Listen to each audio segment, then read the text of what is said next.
Hello everyone, welcome to my channel Shatabdi crochet. আজকে এই ছোট্ট মিনি ক্যাটফেস কিরিং কিভাবে বানানো হয় তা দেখাবো। খুবই সহজ আর খুবই তাড়াতাড়ি রেডি হয়ে যায়।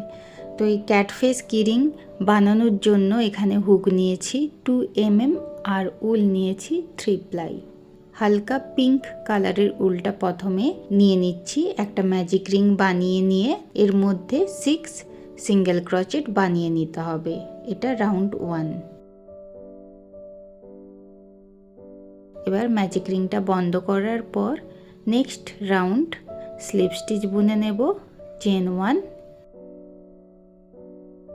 সেম ঘরেই একটা সিঙ্গেল ক্রচেট, নেক্সট ঘরে 2 সিঙ্গেল ক্রচেট, মানে ইনক্রিজ হবে। এইভাবে পুরো রাউন্ডটা বানিয়ে নিয়ে এই রাউন্ডে টোটাল 9 সিঙ্গেল ক্রচেট হবে।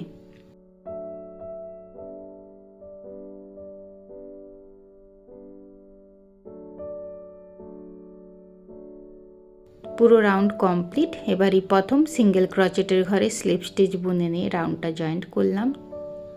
নেক্সট এবার চেন 3 বোনার পর ঠিক একই রকমভাবে আমি ডিপ পিঙ্ক কালারের উলটা নিয়ে রাউন্ড 2 অবধি বুনে নিয়েছিলাম আগেই। এই দুটোকে জয়েন্ট করব এইভাবে, যে কোনো একটা ঘরে স্লিপ স্টিচ বুনে জয়েন্ট করে দিলাম। চেন 1 বুনে সেম ঘরেই 1 সিঙ্গেল ক্রচেট। এইভাবে পুরো রাউন্ডটাতে সিঙ্গেল ক্রচেট বুনে নিতে হবে। টোটাল 9 সিঙ্গেল ক্রচেট বুনে নেব।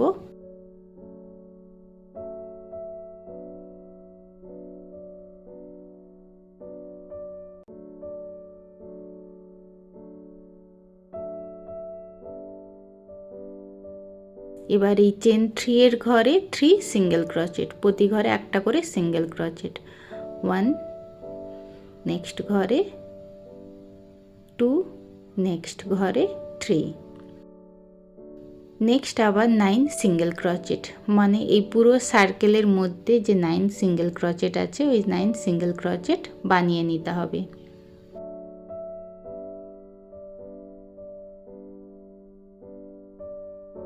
নেক্সট আবার এই চেন 3 এর ঘরে 3 সিঙ্গেল ক্রচেট। এই রাউন্ডে টোটাল 24 সিঙ্গেল ক্রচেট হলো। এবার এই প্রথম সিঙ্গেল ক্রচেটের ঘরে স্লিপ স্টিচ বুনে নিলাম। এবার চেন 1 রাউন্ড 4, সেম ঘরেই 1 সিঙ্গেল ক্রচেট, নেক্সট ঘরে 1 সিঙ্গেল ক্রচেট, নেক্সট ঘরেও 1 সিঙ্গেল ক্রচেট। এই নেক্সট 4 নম্বর ঘরে 2 সিঙ্গেল ক্রচেট হবে, মানে ইনক্রিজ হবে। এইভাবে পুরো রাউন্ডটা বানিয়ে নেব। টোটাল 30 সিঙ্গেল ক্রচেট কমপ্লিট হলো। নেক্সট ঘরে একটা স্লিপ স্টিচ বুনে রাউন্ডটা জয়েন্ট করলাম। চেন 1 রাউন্ড 5, সেম ঘরে 1 সিঙ্গেল ক্রচেট, নেক্সট ঘরেও 1 সিঙ্গেল ক্রচেট। এইভাবে পুরো রাউন্ডটা একটা করে সিঙ্গেল ক্রচেট বুনে নেব। টোটাল 30 সিঙ্গেল ক্রচেট হবে। পুরো রাউন্ড কমপ্লিট। স্লিপ স্টিচ বুনে নেব নেক্সট ঘরে। Chain 1, next round 6। এবার প্রথম 4টে ঘরে একটা করে সিঙ্গেল ক্রচেট বুনে নিতে হবে। 5 নম্বর ঘরে 2 সিঙ্গেল ক্রচেট, মানে ইনক্রিজ বুনে নিতে হবে। আর এই রাউন্ডে টোটাল 36 সিঙ্গেল ক্রচেট হবে। পুরো রাউন্ড কমপ্লিট। এই প্রথম ঘরে স্লিপ স্টিচ বুনে রাউন্ডটা জয়েন্ট করলাম। চেন 1, নেক্সট রাউন্ড 7 থেকে 12 পর্যন্ত 36 সিঙ্গেল ক্রচেট বুনে নিতে হবে।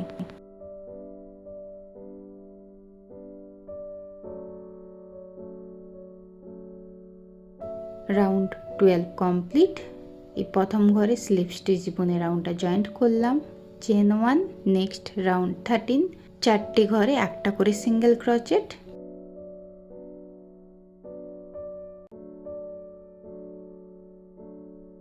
নেক্সট ঘরে একটা ডিক্রিজ।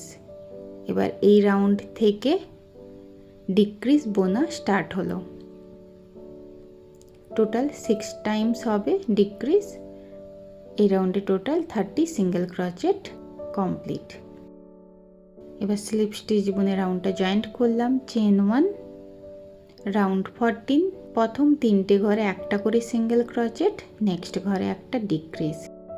এই রাউন্ডে টোটাল 24 সিঙ্গেল ক্রোচেট হবে।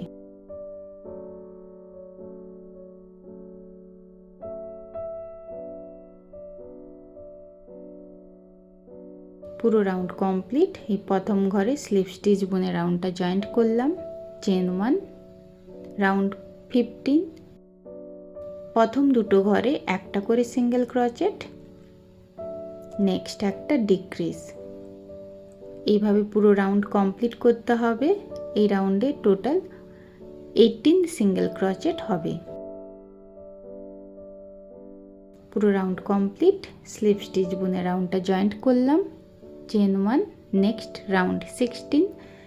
প্রথম ঘরে 1 সিঙ্গেল ক্রোচেট, নেক্সট একটা ডিক্রিজ। তো এইভাবে পুরো রাউন্ড কমপ্লিট করতে হবে। এই রাউন্ডে টোটাল 12 সিঙ্গেল ক্রোচেট হবে।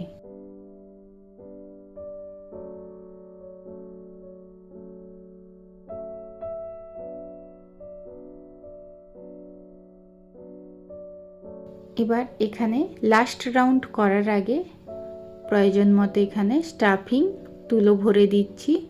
এটা লাস্ট রাউন্ড। এখানে কোনো স্লিপ স্টিচ বুনবো না, একদম ডিক্রিজ বুনে নিতে হবে প্রতি ঘরেই একটা করে ডিক্রিজ, ঠিক এইভাবে। আর এই রাউন্ডে টোটাল 6 সিঙ্গেল ক্রোচেট হবে।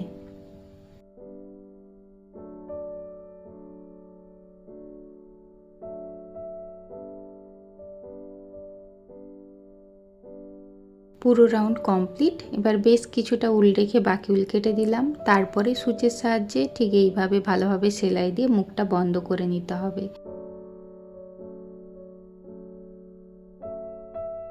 এখানে আমি এই দুটো কানের মিডিলে উলটাকে নিয়ে এলাম।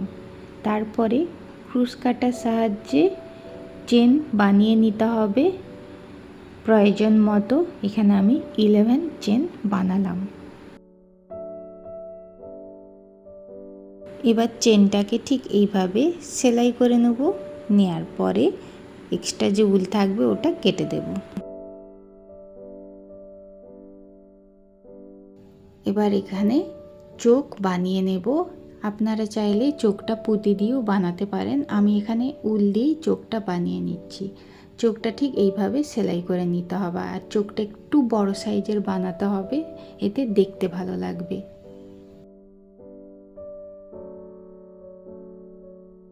ঠিক একই রকমভাবে আর একটা চোখও বানিয়ে নেব। তো দুটো চোখ বানানো কমপ্লিট। এবার পেছনের দিকে উলটা ভালো করে সেলাই দিয়ে কেটে ক্রুশ কাটার সাহায্যে ভেতরে এইভাবে ঢুকিয়ে নিতে হবে। নেক্সট এবার বিড়ালের যে দু সাইডে গোঁফ থাকে, যার জন্য দেখতে খুব কিউট লাগে, ওই গোঁফটা বানিয়ে নিতে হবে। ঠিক এইভাবে আমি গোঁফ বানিয়ে নিচ্ছি। দু সাইডেই গোঁফ বানিয়ে নেব।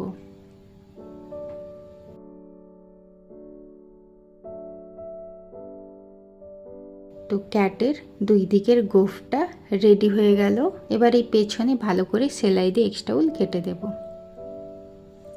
তো রেডি হয়ে গেল ছোট্ট ক্যাট ফেস কিরিং। এর মধ্যে একটা কিরিং এইভাবে আটকে দিতে হবে। কত সহজে আর কত তাড়াতাড়ি এই ক্যাট ফেস কিরিং রেডি হয়ে গেল। আজকের ভিডিওতে এই পর্যন্ত। দেখা হবে নতুন একটা ভিডিওর সঙ্গে। Thank you for watching.